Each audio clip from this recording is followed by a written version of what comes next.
Good afternoon from Cape Town. Good evening in Singapore.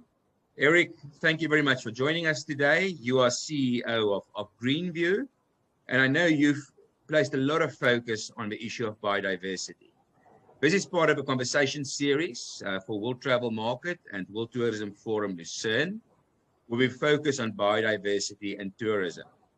So I want to jump straight into it and ask you about biodiversity and environmental accounting and ESG reporting.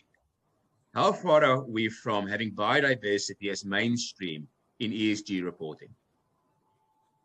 Well, thank you, Shaun. Pleasure to be here. Good evening from Singapore. I think in this question, we're very close, and in some aspects, we're already there, because ESG, the reporting, the sustainability disclosures and reporting among the investor community and for the investor community, it really is focused on risk and opportunity right now.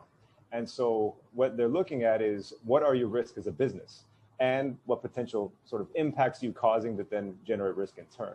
And in hospitality, real estate, tourism, in particular in tourism, hotels, leisure, biodiversity is already in some of the most common metrics from the Sustainability Accounting Standards Board. There's frameworks now coming out on nature-related financial disclosures. There's a lot of more biodiversity commitments coming. And so we are seeing biodiversity come to the forefront because it fits in the lens of risk and opportunity that companies need to be managing, abating, mitigating, and supporting causes for protecting biodiversity. Now, can I ask you about metrics? Because unless we can measure it, we can't manage it.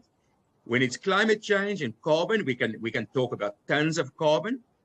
What's our metrics in biodiversity? Well, obviously, biodiversity is complex by definition, but some of the easiest ones for tourism, and our focus really are the physical buildings in this case.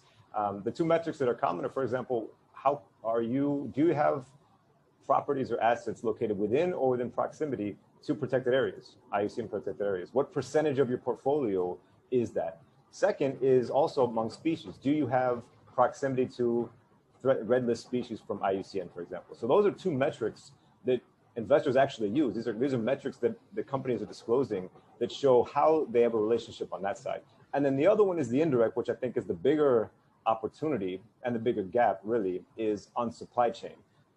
Because procurements and metrics around sustainable procurements, when we go two steps back of what are we trying to accomplish with sustainable procurement and purchasing, half of it is biodiversity at least. And so those metrics relate to biodiversity. And there's a plethora of others, but those are some of the most simple ones and straightforward that are currently on their way. So it's food and beverage supply chains? Well, not just food and beverage. I mean, if we look at the,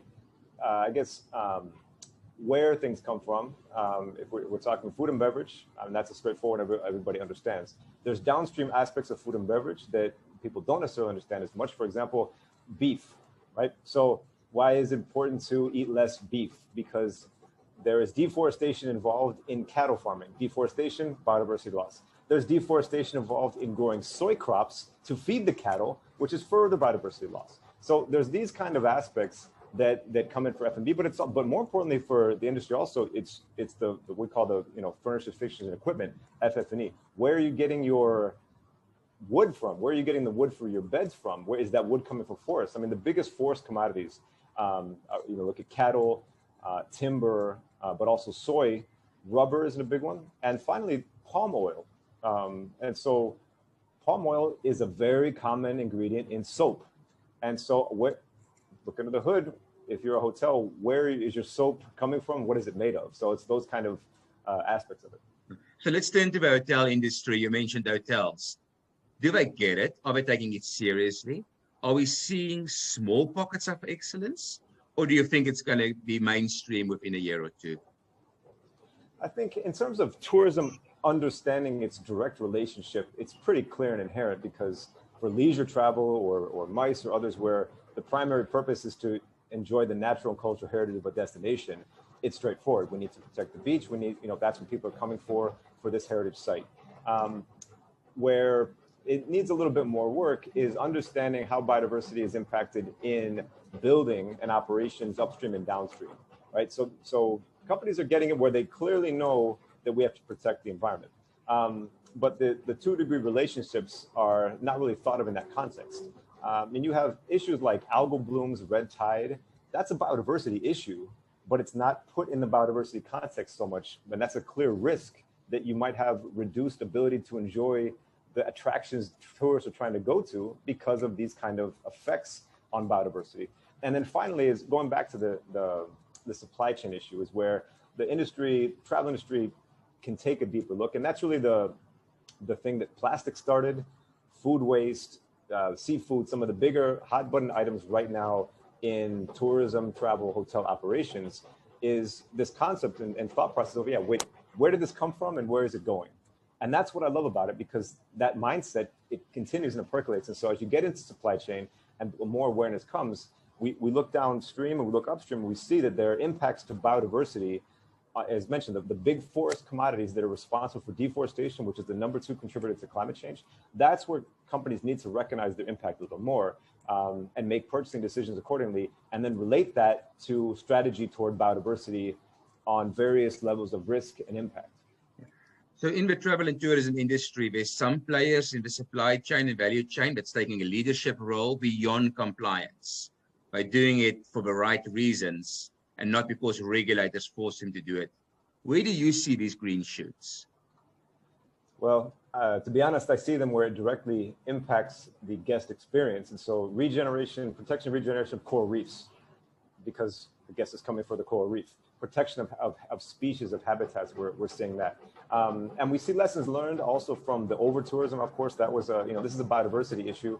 Maya Bay, next to Phi Phi Island by Phuket, right? That's one.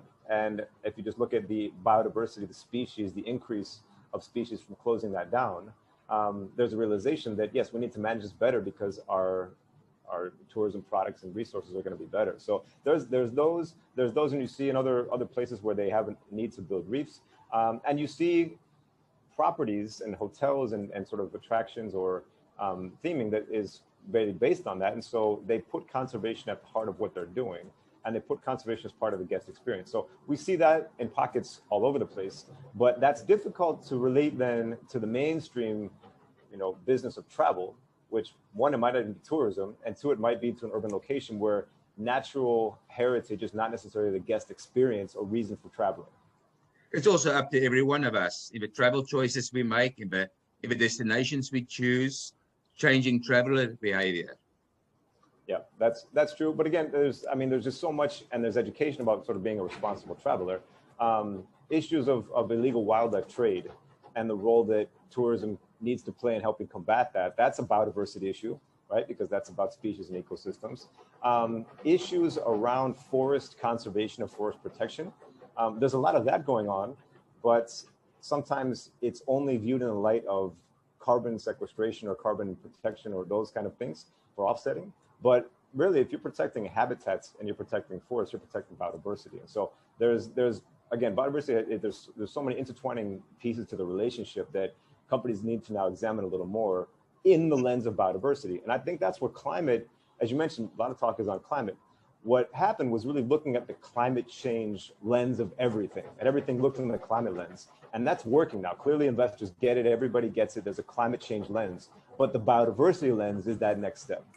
And you said every piece counts. Everyone can do their part. And there's that lens you just need to put on constantly. So we know from the scientists that there's an urgency to take action. We're all looking at the international community and governments to agree to targets next year. In the meantime, industry can't wait for that leadership from governments. If you have a 30-second elevator pitch to the CEO of a travel and tourism company, what's that message? One, do an assessment. It's inexpensive, it's easy, and it's eye-opening, and then put that across your team, your stakeholders.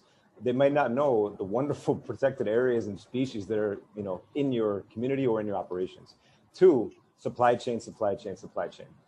That's where the opportunities are, the impacts, and that's where there's the longer-term risk to the business. You need to look at that. Again, there's opportunities here also because you can do a lot and tell good stories and content. Third, pay attention to GSTC, Global Sustainable Tourism Criteria. It's gaining so much momentum among all the various value chain pieces of tourism, and there's a big component of biodiversity in there. And so that means that as standards, frameworks, labelings become more to the forefront, biodiversity will come into with that. And then finally, support beekeeping. It's the easiest thing to do. Colony collapse disorder is the thing that keeps people up at night. You can put, you can put bees on your roof. You can support beekeeping. It's a huge biodiversity issue. It's simple, and it's a big role people can play if they have ample space, because that's the role bees play, is cross-pollination. And that's what we try to do at Greenview, is help cross-pollinate best practices and topics so that we can help protect and enhance the planet and its people for our industry. Thank you very much, Eric. Thank you for your commitment, and thank you also for pushing the agenda for nature positive and people positive tourism. Much appreciated. Thank you very much. Thank you. Thanks, everyone.